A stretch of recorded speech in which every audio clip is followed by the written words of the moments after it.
오늘은 여러분과 부활을 바라보는 신학이라는 제목으로 함께 말씀 나누도록 하겠습니다. 요즘 우리가 고린도전서 15장 나가고 있는 거 아시죠? 이번 주 말씀의 기초에서 나아갑니다. 먼저 15장을 다 읽고 싶지만 58절까지 있어서 다 읽으면 너무 길어서 1절부터 19절까지만 읽고 말씀을 나누도록 하겠습니다. 교독합니다.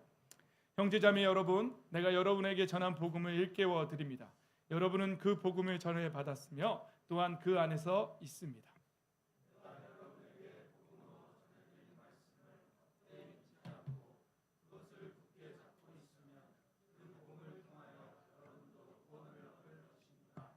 나도 전해받은 중요한 것을 여러분에게 전해드렸습니다. 그것은 곧 그리스도께서 성경대로 우리 죄를 위하여 죽으셨다는 것과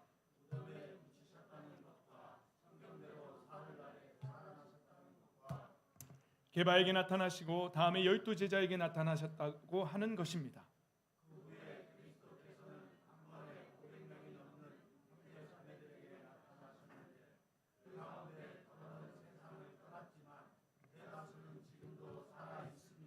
다음에 야고보에게 나타나시고 그 다음에 모든 사도들에게 나타나셨습니다.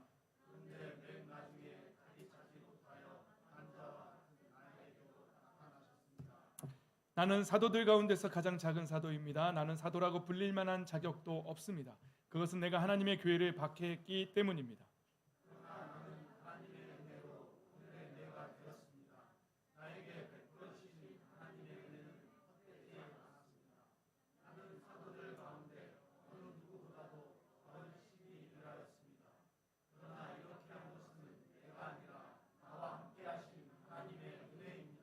그러므로 나나 그들이나 할 것 없이 우리는 이렇게 전파하고 있으며 여러분은 이렇게 믿었습니다.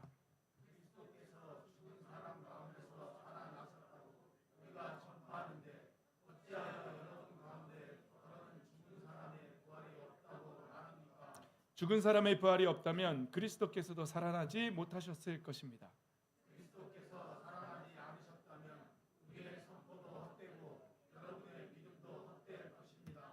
우리는 또한 하나님을 거짓되이 증언하는 자로 판명될 것입니다. 그것은 죽은 사람이 살아나는 일이 정말로 없다면 하나님께서 그리스도를 살리지 아니하셨을 터인데도 하나님께서 그리스도를 살리셨다고 하나님에 대하여 우리가 증언했기 때문입니다. 죽은 사람들이 살아나는 일이 없다면 그리스도께서 살아나신 일도 없었을 것입니다. 그리스도께서 살아나지 않으셨다면 여러분의 믿음은 헛된 것이 되고 여러분은 아직도 죄 가운데 있을 것입니다.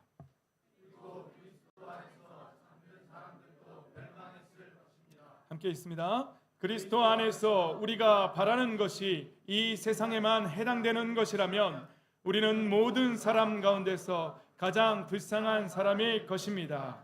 아멘. 할렐루야. 아멘. 오늘도 예수 그리스도의 생명의 빛으로 충만하시기를, 그 빛을 받아 누리시기를 예수님의 이름으로 축복합니다. 아멘. 그렇습니다. 우리가 오늘 찬양했던 것처럼 예수님의 이름을 부를 때에 사단의 권세가 끊어지고 어둠이 물러가고 우리의 삶의 문이 열리고 우리 영혼이 빛으로 나아갈 줄 믿습니다. 아멘. 요즘 제가 새벽마다 화가 나는데요. 새벽에요. 이 오토바이가 어디서 이렇게 나오는지, 요즘 더워서 창문을 열고 자는데 그 참 오토바이 엔진은 좋은 건가 봐요. 굉장히 저음으로 바다다다다다다 하고 다니는데 새벽마다 잠을 깨가지고 막 얼마나 화가 나는지 몰라요. 그때마다 저는 오늘 불렀던 우리 찬양 있죠. 예수님, 예수 이름을 외쳐 날 살리신 이 찬양을 기억하면서 침대에 누워서 예수님 마음 한쪽에서는 달려나가서 뭐라고 한마디 시원하게 하고 싶지만 계속 침대에 누워서 예수님을 계속 외쳤습니다. 근데 놀라운 사실은 곧 예수님의 이름을 한 3번, 4번 정도 외치기 시작하면 곧바로 평강이 찾아온다는 사실입니다. 할렐루야. 아멘. 예수님의 이름에 능력이 있습니다. 실질적으로 그것을 쓰는 사람들이 있고요. 그게 얼마나 되겠어 하고 안 쓰는 사람들이 있어요. 쓰십시오. 예수 그리스도의 이름에 권세가 있습니다. 할렐루야. 마음의 감정이 흔들릴 때, 화가 날 때, 우울해질 때, 슬퍼질 때에 그냥 예수님만 부르세요. 예수님만 찾으세요. 예수의 이름만 부르면, 찾으면 곧바로 우리의 생명에, 우리의 영의 호흡이 생명의 호흡이 우리에게 불어오고 다시 우리 영이 회복되는 것을 금세 느낄 수 있습니다. 그 삶에서 그 예수 그리스도의 이름의 권세를 받아 누리시기를 예수님의 이름으로 축복합니다. 아멘.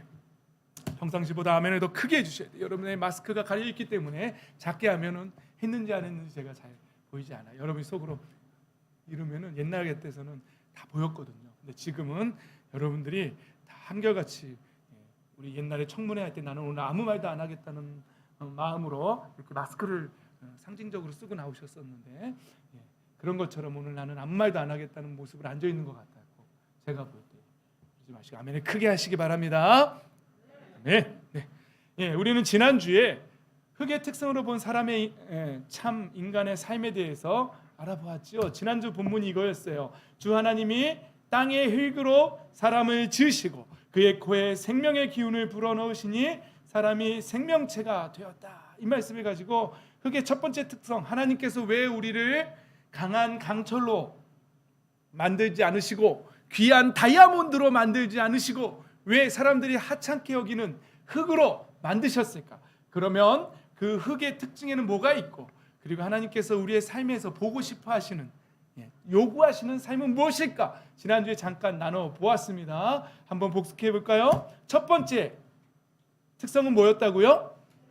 생명이었죠. 우리가 저 화분을 예로 들면서 아무리 강철이 강하고 다이아몬드가 귀하다 할지라도 우리가 그것을 가루로 내서 거기다 화분에다가 담고 거기다가 씨앗을 심는다고 할지라도 거기에는 생명이 없다는 사실을 우리가 나눴잖아요. 그래서 우리를 흙으로 만드셨다는 것은 우리에게 그 흙에 생명력이 있다는 것이고 그것을 통해서 하나님이 우리에게 요구하시는 삶은 뭐라고요? 생명을 나누며 살아야 한다는 사실. 한 주간 동안 생명을 잘 나누면서 사셨습니까? 목장 모임에서 어떻게 이 말씀을 기초로 해서 생명을 나누며 살았는지 나누셨습니까? 제가 아직 목장 보고서를 안 읽어봤는데 오늘 예배 끝나고 한번 읽어보겠습니다. 어떻게 나누셨는지 목장 보고서를 한번 읽어보도록 할게요. 두 번째 특성은 뭐였죠? 사랑. 그래서 제가 왜 그 미생물들이 뭐 쓰레기를 흙으로 만드는 그 기계가 있다고 제가 곧 살 거예요. 그거를. 그래서 음식물 쓰레기를 그걸로 한번 바꿔볼 거예요. 그래서 퇴비가 정말 되는지 한번 볼 거예요. 우리 흙에다가 음식물 쓰레기가 됐건 뭐가 됐건 흙에다 다 묻으면 뭐가 된다고요? 다시 흙이 돼요. 그리고 영양분이 돼요. 그래서 그것을 다른 식물에게 줄 수 있는 퇴비가 된다는 사실이죠. 심지어 플라스틱이라 할지라도 기간이 오래 걸려서 그렇지 얼마 걸린다고요? 약 500년 뭐 걸린다고요?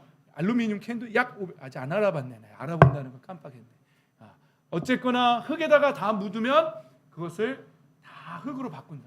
그래서 우리가 서로의 허물을, 서로의 약점들을 우리의 사랑으로 다 묻어주고 그 사람이 하나님의 자녀로 성장할 수 있을 때까지 서로를. 어제 우리 제2청년 목장에서 막 둘이서 막 내가 언제 관심 가지라고 그랬냐고 하면서 그냥 내 마음이라고 그러면서 서로 막 이런 얘기를 할 때 보니까 그런 모습은 결코 흙으로서 사랑으로 친구를 이렇게 감싸준 모습은 아니었던 것 같아요. 그러나 하나님이 우리에게 요구하시는 모습은 서로의 약점과 허물을 흙이 모든 것을 다 품어주듯이 이건 되고 이건 안 돼가 아니라 다 품어주듯이 그 사랑으로 다 품어줘서 우리 공동체가 사랑으로 싹트는 그런 사랑의 공동체가 되기를 간절히 소망합니다. 여러분 가정도 여러분의 남편을 특별히 남편을 사랑으로 잘 품어주시기를 또 아내를 사랑으로 잘 품어주시고 또 자녀들을 사랑으로 잘 품어주시고 또 부족한 부모님을 사랑으로 잘 품어주시기를 예수님의 이름으로 축복합니다. 네, 좋습니다. 그래서 사랑의 삶을 살아야 한다는 내용이었고요. 세 번째 특성 뭐였죠? 정직. 흙에다가 콩을 심으면 뭐가 난다고요?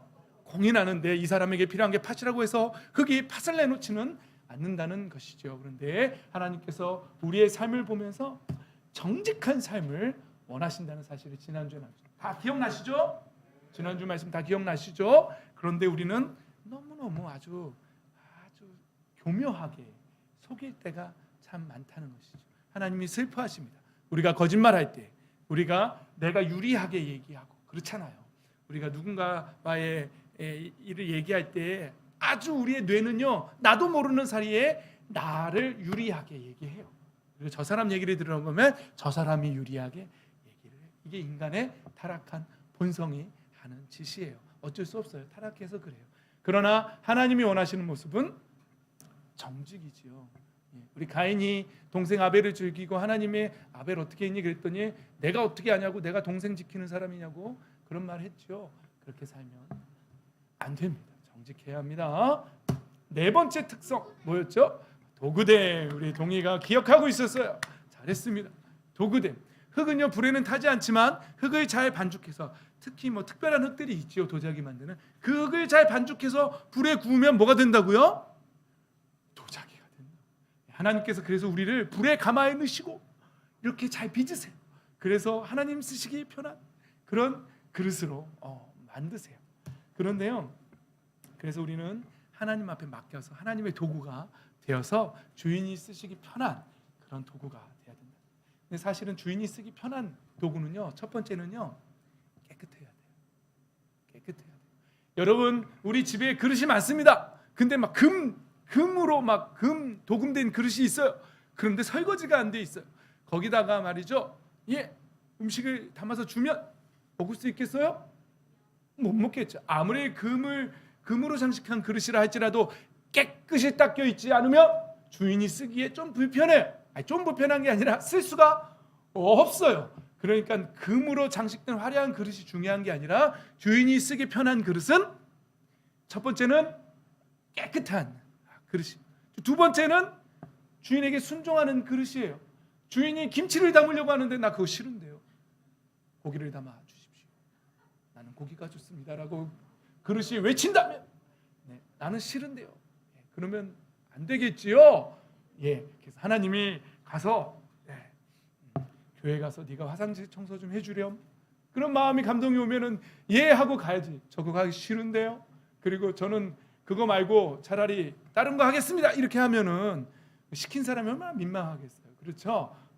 그러니까 흙이 토기장이한테 나 이거 싫은데요라고 자기 주장을 하지 않는다. 그래서 주인이 쓰기 편한 그릇은 깨끗한 그릇이고 자기 주장을 하지 않는 그릇. 무조건 하나님의 뜻, 하나님이 나에게 그걸 시켰다면 의미가 있는 거예요. 하나님의 뜻이 있는 거예요. 하나님께서 시키신 대로 순종하는 저와 여러분 되시기를, 그래서 하나님 쓰시기에 편안한 그릇이 되시기를 예수님의 이름으로 축복합니다. 아멘. 그런데 우리가 흙이기 때문에, 단지 흙이기 때문에 이러한 삶을 살 수 있는 거라고 말하지는 않았지요. 그래서 흙으로 만든 건 사람만이 아니라 또 모두 흙으로 만들었다고요? 짐승과 모든 새, 또 동물들도 다 흙으로 만들었어요. 그럼 그 동물들도 다 흙이기 때문에 그렇게 살 수 있다면 동물들도 다 그렇게 살아야죠. 동물들은, 짐승은 본능으로 살잖아요. 그래서 흙 때문에 그렇게 사는 것이 아니라 뭐라고요? 하나님께서 흙으로 만드시고 사람의 코에 뭘 불어넣으셨다고요? 생기를 불어넣으셨다고요. 그래서 그 사람이 뭐가 됐다고요? 생명이 되었다고요. 생명체가 된 것도 맞고 생명으로 번역한 것도 맞다고요. 그러나 문맥상의 해석은 뭐가 더 잘 해석했다고요? 생명, 살아있는 영. 성경이 말하고 싶은 그 문맥상에서 말하고 싶은 건 생명이죠. 생명이죠. 그래서 살아있는 영이 되었다는 것이죠.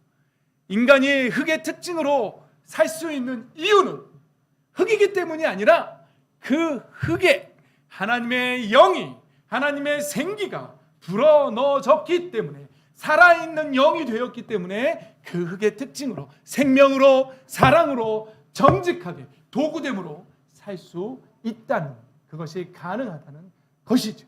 그래서 우리가 영을 추구하고 산다면 생영의 삶을 사는 것이지만, 우리가 영으로 살기를 포기하고 육신의 본능으로, 육신의 쾌락을 쫓아서 산다면 그것은 생영이 아니라 그냥 흙으로서, 그냥 짐승처럼 자신의 본능에 충실해서 살아가는 짐승과 같은, 어쩔 때는 짐승보다도 못한 삶을 살게 될 수도 있다는 것이고, 또 실질적으로 이 땅 위에는 그런 삶을 사는 사람들도 많이 있습니다. 그래서 우리는 날마다 살아있는 영으로서의 삶, 영적인 삶을 추구해야 될 줄 믿습니다. 그래서 성령을 쫓아 살아가라고 그렇게 성경은 우리에게 육체의 본성을 쫓아 살지 말고 성령을 쫓아서 하나님의 영을 쫓아서 살아라. 그렇게 하나님의 영을 쫓아서 하나님의 영을 쫓아서 사는 것이 무엇인지 알기 위해서는 어떻게 해야 된다고요? 성경 읽고 큐티하고 기도해야 하겠지요. 그래서 하나님과 가까이 동행해야 합니다. 그래야만 하나님의 뜻을 알고 성령의 뜻을 알고 성령을 쫓아 살아갈 수 있습니다. 그런 인간에 대한 평가, 하나님의 평가. 하나님께서는 생명과 사랑과 정직과 도구됨으로 살기를 원하셨는데 이런 인간에 대한 하나님의 평가는 뭐라고요? 회칠한 무덤 같다고. 속에는 썩은 시체물이 흐르고 있는데 겉모습만 그럴싸하게 나한테 엘리트, 나 돈 많아, 나 좋은 차 타, 나 누구보다 좋은 집에 살아, 그것이 나 명품, 내 똥은 루이비똥이야 막 이러면서 그런 똥을 갖고 있다고 해서 그것이 하나님 앞에 정말로 좋은 평가를 받는 것은 아니라는 사실이죠. 아무리 그렇게 명품으로 자기를 둘렀다 할지라도 그 속에 하나님의 사랑, 생명, 사랑, 정직, 도구됨이 없다면 그것은 회칠한 무덤, 가식적인 가정사. 그 예로 인간의 타락한 본성을 여러분들한테 이해를 돕기 위해서 좀 극단적으로 제가 예를 들었는데 기억나세요? 독일에서 있었던 그 생체 실험을 했던 수용소들 제가 얘기해줬죠. 이런 그래서 자료 화면에 나와 있는 사람을 가스실에서 막 죽이고 그리고 전투기가 빨리 달리기 위해서 엔진을 더 강화시켰는데 그 엔진 소음이 인간의 뇌에 어떤 영향을 미치는지를 알아내기 위해서 그 사람이 사람을 인체 실험을 했던 그렇죠? 그걸 제가 예로 들었잖아요. 그런데 정말 그 모습에서 정말 경악스러웠던 건 뭐라고요? 그 엘리트 박사들, 사람으로서 인간으로서 같은 인간이 인간을 죽여가면서 실험을 하면서도 그 호기심을 자극하는 그 회심의 미소를 짓고 있는 그 엘리트 박사들의 그 모습, 그 모습을 경악했다라고 지난주에 나눴던 그 책의 저자가 그렇게 썼다고 말했죠. 그래서 하나님 앞에 우리는 하나님을 찾는 사람도 없고 이제는 아예 하나님을 두려워하는 사람도 없는 인생이 되었다는 것이죠. 그러면서 우리는 에노스에 대해서 지난주에 나눴어요. 가인이 아벨을 죽였을 때에 그리고 셋째 아들로 셋이 태어났을 때에 그 셋이 또 아들을 낳았어요. 그리고 아들의 이름을 뭐라고 지었다고요? 에노스. 에노스의 뜻이 뭐라고요? 인간. 왜 아들의 이름을 인간이라고 지었다고요? 하나님 앞에서 우리는 죽을 수밖에 없는 죄의 문제를, 타락한 이 죄의 문제를 우리는 하나님 앞에 심판받을 수밖에 없구나. 하나님께서는 사람들에게 말했습니다. 하나님을 거역하지 말라고, 불순종하지 말라고, 선악과를 중앙에 두고 그것으로 평가했어요. 이걸로 하자. 이 중앙에 있는 나무를 따먹지 않으면 네가 나에게 순종하는 걸로 내가 여기겠다. 그러나 이 중앙에 있는 이 선악과의 열매를 따먹는 순간 너는 나를 배신하는 거다. 너는 나를 하나님의 자리에서 몰아낸 거다. 그리고 네가 하나님이 되겠다라고 너를 높인 것이다. 나는 그렇게 받아들이겠다. 그게 계약 조건, 계약 사항이었어요. 그런데 안타깝게도 아담과 하와는 그 선악과를 따먹었어요. 그러나 하나님께서는 말씀하셨죠. 그것을 따먹는 순간 정령 반드시 뭐 할 거라고요? 죽을 거라고 말했습니다. 그런데 따먹었는데 죽질 않는 거예요. 뭐가 죽은 거죠? 첫 번째는 영이 죽었습니다. 하나님하고의 단절이 일어난 것입니다. 그것이 첫 번째 의미에서의 사망입니다. 영의 죽음. 하나님과의 영이 분리된 것. 이것이 성경이 말하는 첫 번째 사망입니다. 그리고 사람은 나이가 들어서 병들어 죽게 되었습니다. 그것이 성경이 말하는 죽음의 두 번째 의미입니다. 육신의 죽음.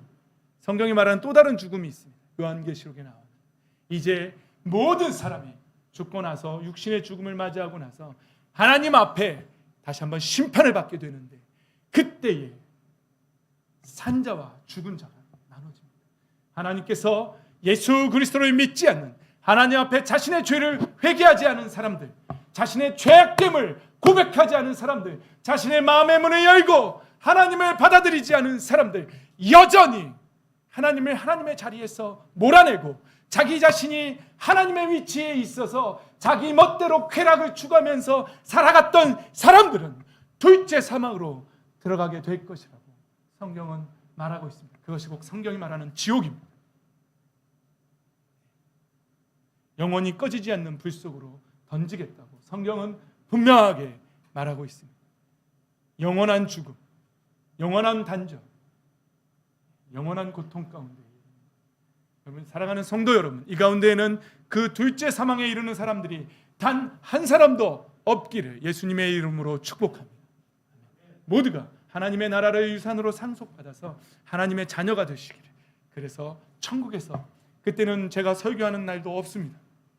할렐루야. 그때는 하나님과 직접 얼굴과 얼굴을 대면해서 보시기 때문에 설교가 필요 없습니다. 예언이 필요 없다고 했습니다. 방언도 필요 없다고 했습니다. 그때는 사랑만이 그곳에 충만하다고, 그리고 오직 하나님과 예수 그리스도만이 태양처럼 그곳에서 우리와 함께 하신다고 말씀하고 있습니다. 그곳에서 함께 합시다. 아멘. 그곳에 갔는데 안 보이는 사람이 있으면 저도 잘 모르겠습니다.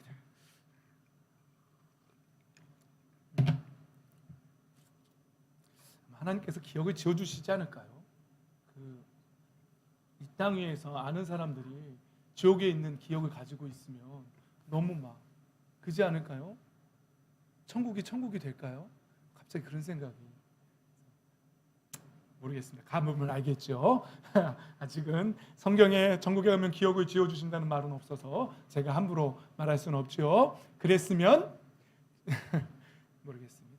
자, 그래서 사람들이 셋이 아들을 에노스라고 이름 짓고, 우리는 인간이다, 우리는 인간됨, 죽을 수밖에 없고 우리 스스로는 이 죄의 문제를 해결할 수 없다라는 사실을, 이 사망의 문제를, 영적인 이 단절과 육신의 죽음과 그리고 이 둘째 사망의 이 죽음의 문제를 해결할 수 있는 인간은 아무도 없다라는 사실을 깨닫고 에노스라는 이름을, 우리는 인간일 뿐이다라고 이름 짓고, 그때부터 비로소 하나님께 도움을 구하기 시작하고 하나님의 이름을 부르기 시작했다라고, 예배할 때 하나님의 이름을 부르기 시작했다라고 그렇게 말하고 있습니다. 그래서 성경은 우리에게 계속해서 마음의 문을 열고 예수 그리스도를 영접하라고 계속 말하고 있지 않습니까? 그래서 마음의 문을 연다는 것이 무슨 의미라고요?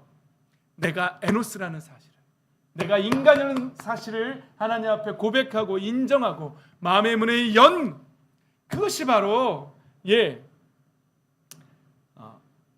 에노스임을 겸손하게 인정하는 것이 마음의 문을 열고 예수 그리스도를 영접하는 것입니다. 예수님이 뭐라 그랬다고요? 인자는 건강한 사람에게는 의사가 필요 없고 병든 사람에게만 필요하다. 나는 스스로 의롭다라고 말하는 사람들을 위해서 이 땅에 온 것이 아니라 죄인을 부르러 왔다라고. 지금 이 자리에서, 이 세상에서 내가 왜 죄인이야?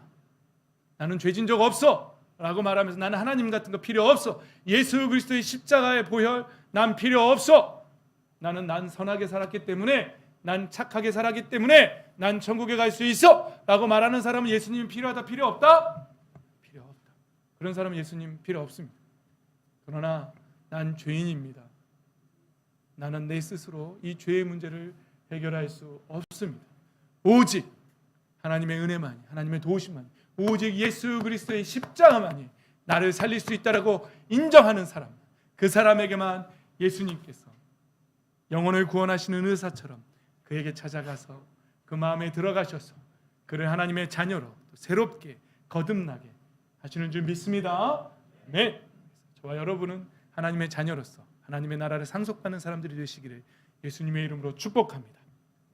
여기까지가 지난주 설교의 복습이었습니다. 그런 표정 짓지 마세요. 이제 놀라잖아요. 네, 깜짝 놀랐습니다. 오늘은 제가 특별히 당이 떨어지지 않기 위해서 지난주에 제가 중간에 설교하다가 힘들어가지고 힘이 빠졌어요. 그래서 오늘부터는 유사모님이 설교하다가 힘 빠지지 마시라고 당을 보충할 수 있는 물을 제가 떠나 놓으셨어요. 걱정하지 마십시오. 시작합니다. 부활을 바라보는 신앙. 여러분, 오늘 말씀에 보면 복음의 핵심은 이것이라고 말하고 있습니다. 사도 바울이 고린도 교회에게 이렇게 말합니다. 형제자매 여러분, 내가 전한 복음을 일깨워 드립니다. 내가 여러분에게 전해드린 말씀을 헛되이 믿지 않고 그것을 굳게 잡고 있으면 구원을 얻을 것이라고 그렇게 말하고 있습니다. 복음을 일깨워 드립니다. 복음을 헛되이 믿지 마십시오. 굳게 잡으십시오. 그러면 구원을 받을 것입니다. 이렇게 말합니다. 근데 그 복음이 무엇입니까? 그 복음의 핵심은 무엇입니까? 바로 그리스도께서 성경대로 우리 죄를 위하여 죽으셨다는 것과 또 무덤에 묻히셨다는 것과 성경에 예언된 대로 사흘 만에 살아나셨다는 것, 그리고 제자들에게 부활의 모습을 보여주셨다는 사실, 이것이 사도 바울이 말하는 복음의 핵심입니다. 여러분, 예수님을 믿으십니까? 여러분, 무엇을 믿는 것입니까? 우리가 하나님을 믿는다, 나는 크리스찬이다, 그리스도인이다, 그리스도의 사람이다, 나는 교회에 다닌다, 나는 기독교인이다, 나 예수님 믿는다 라고 말할 때는 무엇을 믿는 것입니까? 그것은 바로 예수 그리스도께서 성경에 예언된 대로 우리를 위해서 이 땅에 오셨고 우리를 위해서 죽어주셨고 장사된 바 되셨다가 사흘 만에 성경의 예언대로 부활하셨다는 예수 그리스도의 십자가와 부활을 믿는 사람이라는 사실입니다. 여러분, 우리가 그리스도인 되면 바로 예수 그리스도의 십자가와 부활을 믿는 사람이라는 사실입니다. 예수 그리스도의 십자가 부활을 믿으십니까? 예수 그리스도의 십자가 부활을 믿는 사람이 바로 그리스도인, 기독교인, 하나님을 믿는다라고 말하는 사실. 글쎄요, 나는 예수님이 날 위해서 죽어주셨다는 사실 제가 그때 안 봐서 모르겠는데요, 그러는 사람들, 예수님이 부활하신 거 제가 안 봐서 모르겠는데요 라고 말하시는 분들, 그리스도인 아닙니다. 기독교인 아닙니다. 하나님의 자녀 아닙니다. 둘째 사망의 문제 해결되지 않았습니다. 하나님을 믿는다는 사람은 예수 그리스도의 십자가와 부활을 믿어야 한다는 사실입니다. 그런데 문제가 있습니다. 여러분, 제가 늘 말하지요, 예수님을 못 봤기 때문에 못 믿는다는 사람들, 예수님이 실제로 사역하셨을 때 AD 33년 예수님을 본 사람이 많았습니다. 유대에 있는 많은 사람들은 예수님을 다 보았습니다. 그때에 예수님을 본 사람은 예수님을 다 믿었을까요? 아니요. 예수님을 팔아먹은 사람도 있고요, 예수님한테 돌을 던진 사람도 있고요, 예수님한테 침을 뱉은 사람도 있고요, 예수님을 십자가에 못 박은 사람도 있습니다. 네가 하나님의 아들이면 내려와 보라고 조롱한 사람도 있습니다. 그러니 예수님을 보면 믿을 거라고 말하는 사람 착각하지 마십시오. 지금 못 믿으면 예수님을 보고도 못 믿습니다. 여러분, 예수님의 부활을 본 사람은 몇 명이라고 아까 본문에 나왔습니까? 500여 성도들에게 보였다라고 말씀하십니다. 500명의 사람들이 예수님의 부활을 보았습니다. 그리고 그때 당시에 많은 디아스포라 흩어져 있는 많은 백성들이 그 500명이 흩어져서 예수님의 부활을 내가 보았다라고 증언하는 그 증언을 들은 것입니다. 그때도 그 제자들의 증언을 듣고 믿은 사람이 있고 그 증언을 듣고 믿지 않은 사람도 있습니다. 심지어는 예수님의 부활을 보고도 의심하는 사람도 있더라라고 성경은 말하고 있습니다. 예수님의 부활을 봐도 못 믿는 사람은 못 믿습니다. 만약에 그때 당시에 예수님의 제자들이 예수님의 부활을 증언할 때 그 증언을 듣고 믿은 사람이라면 그 증언을 기록된 글을 읽고도 믿을 수 있는 사람입니다. 그러나 예수님의 제자들의 그 부활의 증언을 듣고도 못 믿는 사람은 그 증언이 기록된 말씀을 읽고도 못 믿습니다. 그러니까 오늘 우리 이 성경 말씀은 그 예수님의 부활을 본 증인들의 고백이고 기록입니다. 이 성경 말씀을 읽고 믿을 수 있는 사람은 그때 당시 예수님을 봐도 믿습니다. 그러나 이 성경 말씀의 기록을 보고도 난 못 믿겠는데 글쎄 라고 말하는 사람은 거기에 가서도 예수님의 부활을 보고 예수님의 십자가를 보고 예수님의 산상수훈을 직접 듣고 예수님의 제자들의 부활의 증언을 들어도 믿지 못할 것입니다. 그거는 제가 확신합니다. 제자들의 증언을 기록한 글을 읽고 못 믿을 사람이라면 증언을 들어도 믿지 못합니다. 그러니까 오늘 이 자리에서 성경 말씀을 읽고 믿어진다면 할렐루야입니다. 할렐루야. 그러나 믿어지지 않는다면 안타깝게도 예수님을 보고도 믿을 수 없다는 것이죠. 고린도 교회에 문제가 있었습니다. 어떤 문제가 있었냐면 어찌하여 여러분 가운데는 죽은 사람이 부활이 없다라고 말합니까?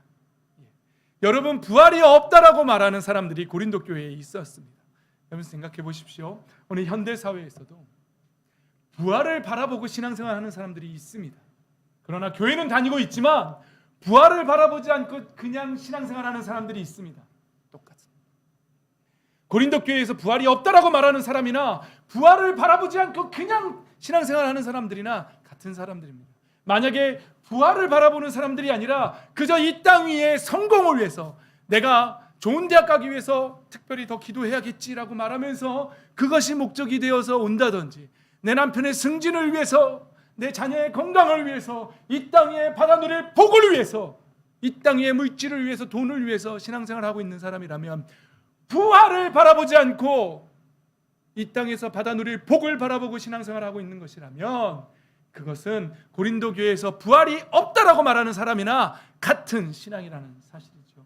사랑하는 성도 여러분, 여러분들은 부활을 바라보는 신앙입니까? 아니면 이 땅에서 받아 누릴 복에 집중하고 있는 신앙입니까? 부활을 바라보는 소망을 두는 신앙이시기를 예수님의 이름으로 축복합니다.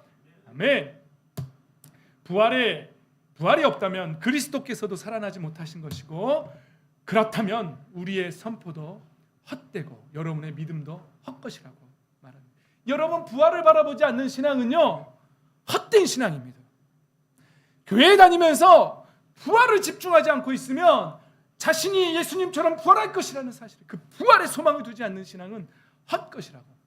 제가 이렇게 복음을 선포하는 것도 헛것이고 여러분이 하나님을 믿는다고 말하는 것도 다 헛것이라고 말하고 있는 것입니다. 그리고 부활이 없다라고 말하는 부활을 바라보지 못하는 신앙은 가장 불쌍한 신앙이라고 사도 바울은 말합니다.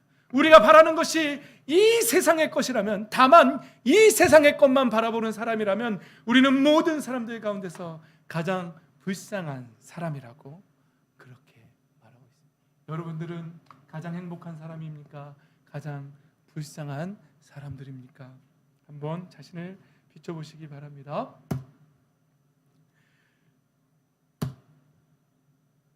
부활을 바라보지 않는 신앙은 비참한 신앙이자 목적을 상실한 사람입니다. 사도 바울은 이렇게 말합니다. 부활이 없다면 우리가 무엇 때문에 이렇게 위험을 무릅쓰겠냐고. 나는 부활 때문에 이렇게 내 목숨을 걸고 사역하는 것이라고 그렇게 말합니다. 부활이 없다라고 말한다면 밑에 빨간 글씨 보입니까? 내일이면 죽을 터이니 먹고 마시자 하지 않겠냐라고 그렇게 말한다는 사실이죠. 그런 신앙이 되지 않겠냐는 거죠. 다만 바라는 것이 이 땅의 복이라면 내일이면 죽을 터이니 먹고 마시자고 하지 않겠냐고.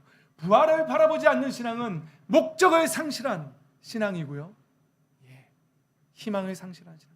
만약에 여러분 신앙생활하다가 본질을 놓치고 매너리즘에 빠져서 내가 왜 교회에 다니는지 모르겠고 교회에 나와도 하나도 기쁘지 않고 봉사를 해도 기쁘지 않고 그런 무의미한 그런 영적인 어떤 시험에 빠졌다. 딱 하나입니다. 부활의 소망을 놓친 겁니다. 부활의 소망을 놓치면 그 신앙이 부활을 놓치고 이 세상을 바라보기 시작하면 매너리즘에 빠집니다. 그리고 불쌍한 존재가 됩니다. 봉사하는 것이 기쁘지 않습니다. 하나님을 위해 헌신하는 것이 기쁘지 않습니다. 왜냐하면 신앙의 목표점을 상실했기 때문입니다. 사랑하는 성도 여러분, 목표점 부활의 소망을 놓치지 마시기 바랍니다. 그래서 소망을 잃지 마시기 바랍니다. 언제나 소망을 가지고 신앙생활 하시기를 바랍니다. 여러분, 여기서 의미 있는 말씀이 나옵니다. 내일이면 죽을 터이니 먹고 마시자. 오늘 이 본문은 우리가 읽지 않은 19절까지만 읽었지만 사실 제가 58절까지 읽고 싶다고 했죠. 58절까지 갑니다. 네. 속지 마십시오. 나쁜 동무가 좋은 습성을 망칩니다. 교회 안에 이런 사람들이 있다는 거예요. 부활을 바라보지 않고 먹고 마시자고 한다. 조심하십시오. 여러분들의 친구들이, 여러분들의 동무들이 야, 부활이 어디 있어?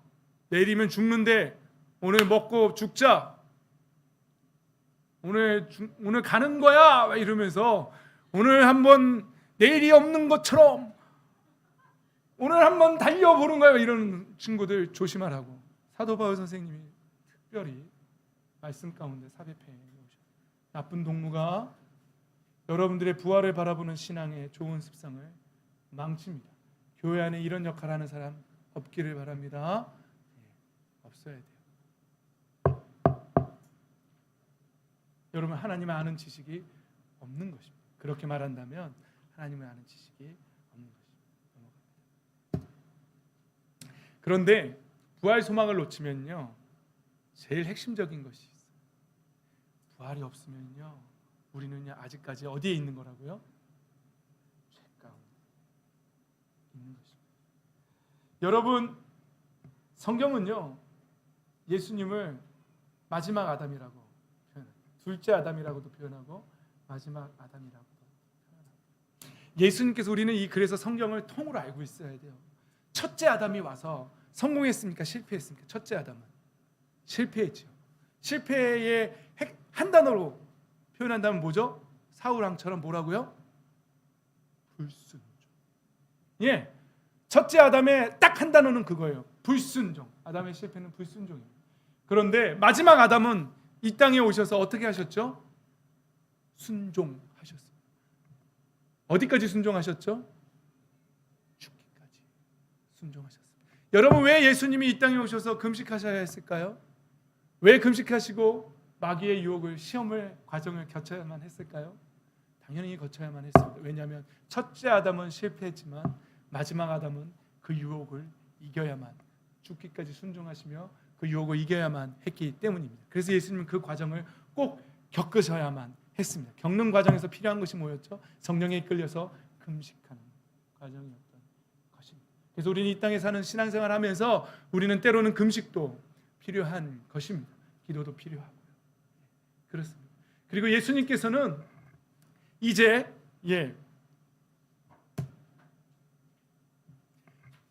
둘째 아담으로서 순종하시고 죽기까지 순종하시고 모든 인류의 죄를 지시고 십자가를 지고 직접 사망으로 들어가셨습니다. 죽으셨습니다. 여러분, 어제 우리 친구들한테도 얘기해 줬는데요, 여러분 혹시 이런 영화 기억나세요? 이런 영화, 주제의 영화들. 자기가 사랑하는 사람이 잡혔어요. 아주 조직폭력배 같은 데 잡혔어요. 아주 범죄단체에 잡힌 거죠. 딸이 잡힐 때도 있고요. 그렇죠? 그때 특수부대 출신이셨던 아버지는 그 사랑하는 자녀를 구하기 위해서 몸소 그 범죄 조직으로 들어갑니다. 그리고는 범죄 조직을 다 깨트려 버립니다. 그리고 딸을 구출해 냅니다. 우리 예수님께서 사망으로 직접 죽기까지 순종하시고 사망으로 들어가셨어요. 그리고 우리가 종노릇하고 있는, 우리가 제일 두려워하는, 우리가 묶여있는 그 사망을 예수님께서 완전히 박살내시고 그리고 부활하신 것입니다. 만약에 예수님께서 죽기만 하시고 부활하지 않으셨다면 우리는 사망의 권세를 깨지 못한 거예요. 그 깼다는 증거가 없는 거예요. 그래서 사도 바울은 예수님의 부활이 없다면 여러분 아직도 죄 아래 있는 것이라고 그렇게 말하는 것입니다. 우리 예수님께서 직접 사람의 몸을 입고 이 땅에 오셔서 사망에 들어가셔서 그 사망을 박살내시고 사망의 권세를 깨트리시고 부활하신 줄 믿습니다. 그것 때문에 우리의 사망의 권세도, 우리를 얽어매는 모든 사망의 권세도 깨진 것입니다. 그래서 예수님의 부활을 바라보면서 우리도 그 부활할 것을, 우리가 이 땅에서 육신의 몸은 죽지만 예수님처럼 부활할 것이라는 그 확신으로 우리는 살아가는 것입니다. 만약에 부활이 없다면 그 확신이 우리에게 없는 것이죠. 여러분, 사도 바울은 이렇게 표현합니다. 흙으로 빚은 그 사람의 형상을 우리가 입은 것과 같이 또한 하늘에 속한 그분의 형상을 우리가 입는 것이라고 그렇게 말합니다. 여러분, 우리는 흙의 특성으로서의 삶을 살아야 된다고 말했지만 지금 여기서는 또 다른 의미예요. 우리는 아담의 뒤를 이어서 아담과 같이 흙의 몸을 입은 존재로 이 땅에 살고 있지만 우리가 예수 그리스도를 마음의 문을 열고 영접하는 순간 우리는 하늘에 속한 그분의 형상을 입는 것이라고 성경은 그렇게 말합니다. 우리는 예수님을 입는 것입니다. 할렐루야, 아멘. 그래서 우리는 오늘 고린도전서 15장 52절에는 마지막 나팔이 울릴 때 눈 깜빡할 사이에 호련히 그렇게 될 것입니다. 나팔 소리가 나면 죽은 사람은 썩어 없어지지 않을 몸으로 살아나고 우리는 변화할 것입니다. 어떻게 변화한다고요? 예수님처럼 변화한다는 사실입니다. 예수님이 부활하셨을 때, 제자들에게 나타나셨을 때 여러분 기억하십니까? 제자들이 무서워서 문을 꼭꼭 잠그고 있었는데 예수님이 어떻게 하셨죠? 그리로 들어가셨어요. 그리고 갑자기 사라지셨다가 다른 데 나타나셨다가 또 제자들하고 생선도 드셨다가 막 그러셨어요. 예수님의 몸처럼 우리는 변합니다. 그게 정확히 어떤 모습인지는 잘 모르겠어요. 우리 그때 같이 깨달읍시다. 이런 모습이었구나, 이런 몸이었구나. 마지막 나팔이 울릴 때 우리 예수 그리스도의 모습으로, 그런 부활의 모습으로 우리가 변화할 것이라고 성경은 말하고 있습니다. 사랑하는 성도 여러분, 이 신앙을 가지고 계십니까? 이 신앙을 바라보고 계십니까? 여러분, 우리의 신앙은 마지막 때에 하나님께서 우리를 부르시고 우리가 예수님처럼 변화되고 그리고 하나님 앞에 갈 것이라는 그 신앙, 그 부활의 신앙을 바라보는 사람은 살아있는 한 소망을 가지고 있는 사람. 그러나 교회에 다니는 목적이 그저 이 땅 위에서 잘 먹고 잘 사는 목적이라면 미안하지만 이 세상에서 가장 불쌍한 사람입니다. 부활의 소망을 잃어버리면 매너리즘에 빠집니다. 부활의 소망을 가지고 있는 사람들은 이렇게 말합니다. 왜냐하면 예수님께서 죽음의 권세를 깨뜨렸기 때문에 죽음아, 너의 승리가 어디에 있느냐? 죽음아, 너의 독침이 어디에 있느냐? 죽음을 조롱합니다. 여러분, 죽는 게 두렵습니까? 여러분 곧 올 거예요. 사람이 가끔씩 나이가 들면서 죽음에 대한 두려움이 올 때가 있어요. 한 번 정도는 왔을 텐데요. 3학년 정도면 한 번 정도는 왔을 텐데 죽음에 대한 두려움이 한 번도 온 적 없어요? 아직 없어요? 몇 년 더 사세요? 죽음에 우리 제2청년은 온 적이 있어요? 죽음이 갑자기 두려워진 적이 있어요? 아무 생각 없이 살다가 죽음이 갑자기 두려워 본 적 있어요? 성민이 있는 것 같고 다른 친구들은 좀 더 사시기 바랍니다. 그렇습니다. 사람들은 죽음을 두려워합니다. 그래서 진시황 같은 사람은 그 죽음에서 벗어나 보고자 그렇게 불로초를 찾아서, 그 사람만 그런 거 아니에요. 모든 사람들이 이병철 같은 사람도 내 전 재산을 줄 테니까 좀만 더 살게 해달라고. 모든 사람들은 이 땅의 소망을 듭니다. 그러나 우리 예수 믿는 사람들은, 그리스도인들은 죽음아, 사망아, 너의 승리가 어디에 있느냐? 사망아, 죽음아, 너의 쏘는 것이, 너의 독침이 어디에 있느냐? 그러면서 사망을 조롱할 수 있습니다. 할렐루야. 저와 여러분은 예수님처럼 부활할 사람들입니다. 그래서 죽음을 조롱하는 사람들입니다. 죽음을 두려워하는 사람들이 아니라 이 땅에서의 죽음을 조롱하는 사람들. 그래서 우리는 당당하게 살 수 있는 것입니다. 할렐루야. 그렇다고 방역을 안 하고 코로나 걸려도 된다고 막 살면 안 됩니다. 그렇다고 막 이런 식의 교회에서 수련회하고 막 그러면 안 돼요. 방역하고 해야지. 지역 주민 사람들이 불안해하잖아요. 나는 죽어도 있는데 사망아 너가 했을 것이 어디 있느냐 그러면서 막 코로나 걸린 사람들한테는 막 들어가서 막 그러면 안 되고요. 그러지 마시고 그 죽음의 의미를 말하는 것이 아닙니다.